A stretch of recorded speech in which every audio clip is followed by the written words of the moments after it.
सत्यमेव जयते। हमारे चैनल रोग मुक्त शरीर में स्वास्थ्य की पाठशाला में आप सभी लोगों का हार्दिक स्वागत है। आज हम चर्चा करेंगे या आपको बताने का प्रयास करेंगे कि वर्षा ऋतु शुरू हो गई है। जून से लेकर के और अक्टूबर तक हमारा वर्षा ऋतु होती है।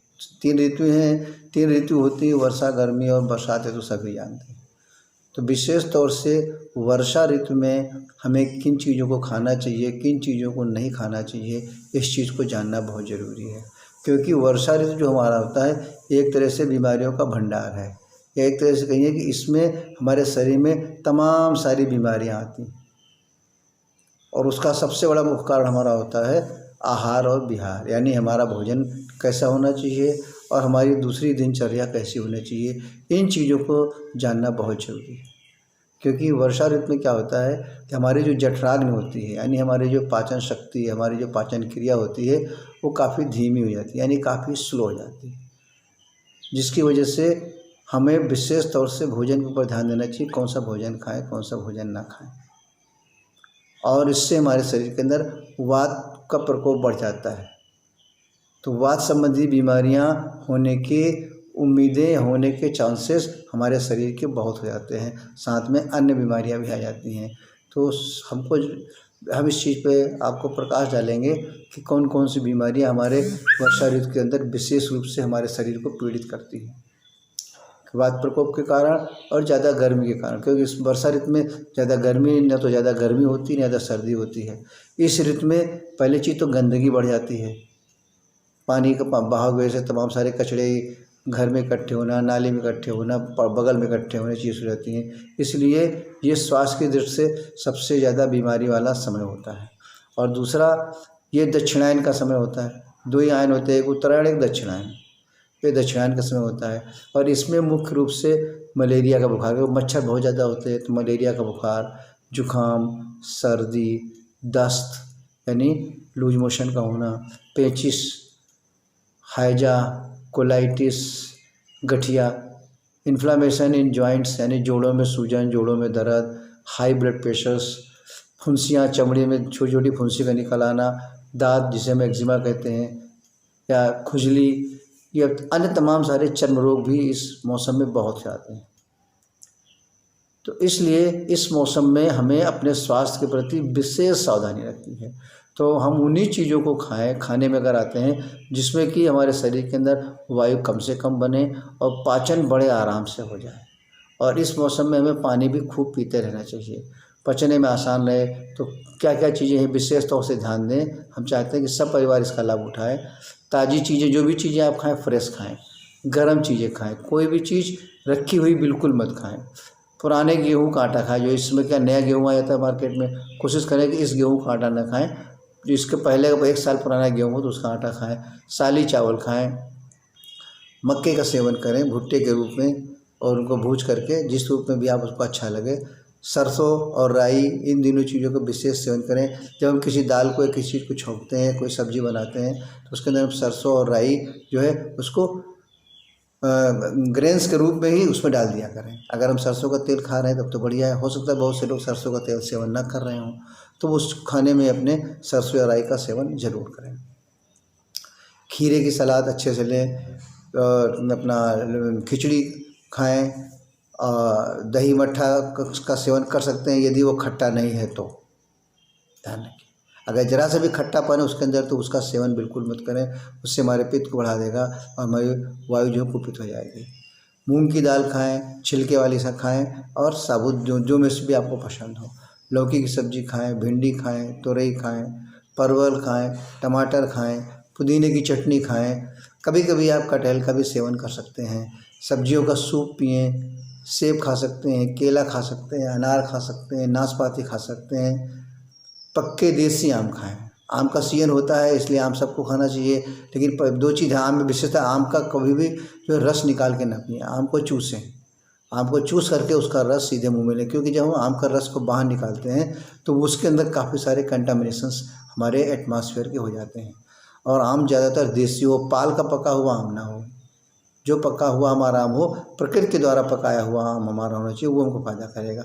जामुन आराम से खाइए। जामुन हमारी पकी हुई जामुन खाना खाने के बाद कम से कम 4, 5, 6 जामुन थोड़ा सा सेंधा नमक के साथ ज़रूर खाएं, क्योंकि ये जामुन की सबसे बड़ी विशेषता होती है कि हमारे शरीर के अंदर के हीमोग्लोबिन के लेवल को पूर्ण रूप से मेंटेन रखती है। अगर हीमोग्लोबिन का लेवल हमारे शरीर में कम है तो उसकी भी पूर्ति करती है। बड़ी छोटी छोटी चीज़ें जो हम लोग गलतियाँ करते हैं। और तेल से बनी नमकीन पदार्थ गरम आप अपने घर में बना खाएं, बाहर के बासी पदार्थों को बिल्कुल ही सेवन न करें। और आम के खाने के बाद कम से कम आधे घंटे के पौने घंटे के बाद आप दूध का सेवन कर सकते हैं। अगर क्योंकि आम को दूध के साथ एक प्रचलन हो गई, लेकिन आम को दूध के साथ नहीं लेना चाहिए, क्योंकि आम में थोड़ा बहुत तो खट्टापन रहते ही ना। अमरस को लोग मीठा करने के लिए, इसलिए सबसे ज़्यादा उपयोगी स्वास्थ्य के लिए आम हमारा सीजन में अगर हम खाएंगे तो हमारे शरीर को बलवान बनाता है, हमारे शरीर को पौष्टिक बनाता है। लेकिन जानना चाहिए कि हमें किस तरह का आम कैसे खाना चाहिए। अब मीठा आम खाइए, उसको चूसिए, उसके आधे घंटे पौना घंटे के बाद आराम से आप दूध पी लीजिए, तो ये आपके शरीर के अंदर बहुत ही अच्छी ऊर्जा, बहुत अच्छी शक्ति देगा। उसी तरीके से हमारा मक्के के भुट्टे का भी सेवन कर सकते हैं, आराम से करिए।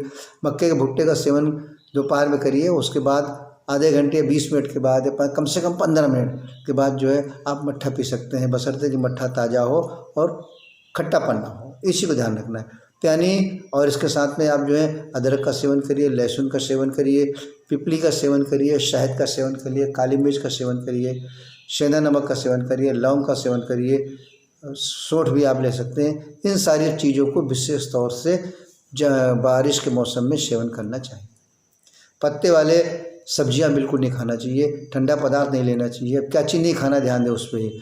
पत्ते वाले साग सब्जी नहीं लेना चाहिए, क्योंकि उसके अंदर हमारे तमाम सारे कीटाणु और गंदे बारिश के गंदे पानी से जो है मतलब वो ग्रो करता है, तो वो हमारे शरीर के लिए उतना फ़ायदेमंद नहीं है और हमारे शरीर के अंदर वायु बनाएगा। ठंडा पदार्थ मतलब चना है, मोठ है, उड़द की दाल है, जौ है, मटर है, मसूर है, ज्वार है, आलू है, सिंघाड़ा है, करेला है, सत्तू है। खट्टे पदार्थ, तले हुए पदार्थ विशेष तौर से जो बेसन से बनाए जाते हैं, इन सब पदार्थों को, तेज मिर्च मसालेदार वाली चीज़ें, बाकी किसी प्रकार के पदार्थ जो हैं खट्टे हैं, बासी हैं, इन चीज़ों को बिल्कुल सेवन बारिश के मौसम में नहीं करना चाहिए। क्योंकि बारिश के मौसम में वैसे भी कहा गया कि सावन में दूध नहीं पीना चाहिए और भादों में छाछ नहीं खाना चाहिए और कुआर में करेला नहीं खाना चाहिए। उसका कारण है सावन में जो हम जो दूध पीते हैं, जानवर उस समय जो भी चारा हमारा खाते हैं, उस हरी घास वगैरह उतनी ज़्यादा शुद्ध नहीं होती जिससे कि हमारे अच्छा से अच्छा उससे दूध मिल सके। इसलिए छाछ नहीं खाना चाहिए। और कुछ और सावधानियां रखनी चाहिए बिहार के रूप में या अपने दिनचर्या के रूप में, कि शरीर के सभी अंगों को बराबर सफाई करना चाहिए। हमारा बिस्तर, अगर हम मोजे पहन रहे हैं तो हमारे मोजे, हम जो कपड़े इस्तेमाल कर रहे हैं पहन रहे हैं, वो सब पूर्ण रूप से सूखे होना चाहिए। जरा सा भी गीला या जरा सा भी किसी भी तरह का उसके अंदर मॉइस्चर नहीं होना चाहिए। नहीं तो क्या होगा, हमें चमड़ी के तमाम सारे रोग हो जाएंगे, खुजली हो जाएगी, दाद हो जाएगी, थोड़े थोड़े फुंसी निकल आएंगे। ये सारी शिकायतें हमारे शरीर में शुरू हो जाएंगी और फंगस भी हो जाएगा। खाने की उन वस्तुओं में देखते नहीं, अगर आपने बासी रोटी रख दी या फ्रिज के अंदर कोई चीज़ रख दिया, विशेष तौर से बारिश के दिनों में, तो मॉइस्चर की वजह से फंगस हमारा आ जाएगा। तो स्नान जब भी करें डिटॉल वगैरह डाल के या कोई ना कोई जो है अपना हर्बल का साबुन लेकर के शरीर के सारे अंगों को आराम से उसकी सफाई करें। सफाई करने के बाद उसको अच्छी तौलिया से सुखा करके फिर इसके बाद ही कपड़े पहने। तो बड़ी छोटी छोटी चीज़ें, अगर आप हरी सब्जियां खा रहे हैं पत्ते वाली, तो उसके लिए आपको क्या करना पड़ेगा, पोटेशियम परमंगनेट्स क्रिस्टल फॉर्म में मेडिकल स्टोर से ले आएँ और उसमें मतलब सब्जी के अनुसार से जिसमें उतना पानी लें जिसमें कि हमारी सब्जियां डूब जाएं, और इसके बाद उसमें पोटेशियम परमंगनेट्स के 2-4 क्रिस्टल डाल दें। इसके बाद अपनी सब्जी को उठाकर उसमें डाल दें और कम से कम 5-6 मिनट तक उसके अंदर पड़ी रहेंगी, तो ज़्यादातर उसके जो कीटाणु होंगे वो मर जाएंगे। तो बड़ी छोटी छोटी बातें हैं। और हमेशा बारिश के दिनों में उबाला पानी ही पिएं और कोशिश करें कि कब्ज बिल्कुल ना होने पाए। इसलिए इन सब के लिए रात्रि में सोने के पहले हल्का गर्म पानी से या तो 1 चम्मच त्रिफला का पाउडर ले लें या फिर 1 चम्मच हरड़े का पाउडर ले लें, लेकिन उस हरड़े के पाउडर के अंदर सेंधा नमक मिला लें। मान के चलो अगर हमारा 100 ग्राम हरड़े का पाउडर है तो उसके अंदर 10 ग्राम 15 ग्राम के करीब सेंधा नमक पाउडर मिला के भर लें। इन दोनों में से जो भी आप आसानी से ले सकें मिला करके रख लें। 1 चम्मच रात में सोते समय पानी से ले लें, चाहे त्रिफला पाउडर चाहे प्लेन हरड़े का पाउडर, सेंधा नमक का मिला हुआ, सादा नहीं। तो ये सारी कुछ जानकारियाँ हैं। और इस बीच में दिन में सोना नहीं चाहिए। दिन में अगर आप सोएंगे तो वात जो है हमारा बढ़ेगा, यानी हमारे वात जो है शरीर के अंदर कुपित हो जाएगा। कोई भारी काम ऐसा नहीं करना चाहिए जिससे कि थकावट आने लगे। वही अपने शरीर की क्षमता के अनुसार ही कार्य करें। तो बड़ी छोटी छोटी चीज़ें हैं जिनको क्या देना, और इस चीज़ों में मैथुन क्रियाओं को भी काफ़ी बचाना चाहिए। बहुत सारी चीज़ें, बड़ी छोटी चीज़ें, क्योंकि यही सारी चीज़ें आपके गंभीर रोग की तरफ चली जाती हैं।